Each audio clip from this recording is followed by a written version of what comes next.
Start.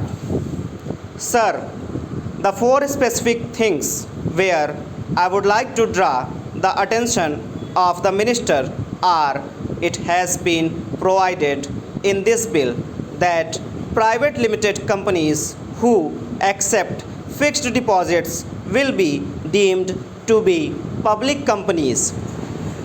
Now, I see an amendment has come that this will not apply to companies getting deposits from relatives.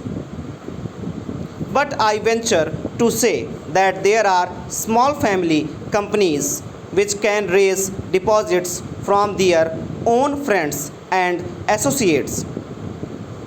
Why should they become public companies? They are not getting money from the public in the wider sense. If they are getting loans, they are small loans from commercial banks against securities. But bringing or by roping in all these companies, really what we are doing is that we are not applying the law to these companies but allowing law to become ineffective in the case of big companies, and this is precisely what is happening.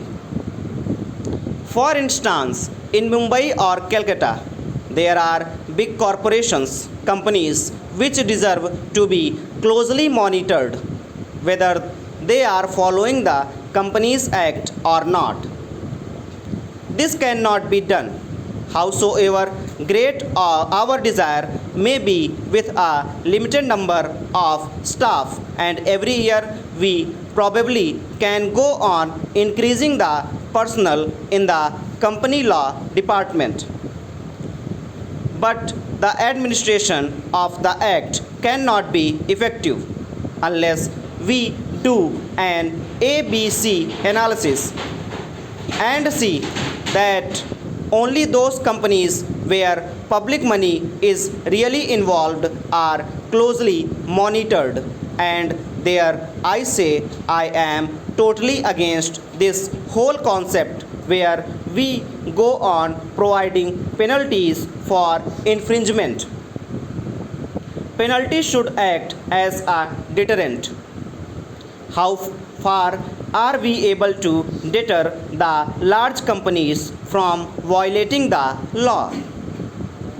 Here I see a very strange amendment that in the case government does not approve the managing director's appointment, the managing director will be fined rupees 500 per day from the number of days that he refuses to vacate the office. I do not understand this logic. The law should be that government has not approved by the managing director's appointment, and the managing director should therefore have vacated the office from the moment government has disapproved of it. But to provide a penalty of a few hundred rupees in the event of his continuing in office for the period when government had disapproved the appointment is very strange. The whole Companies Act should be looked at afresh. There should be a select committee, or the Honorable Minister can on his own bring a motion for a joint committee of both houses. Nothing will be lost if this bill is not passed immediately. This bill should be made thorough. Stop.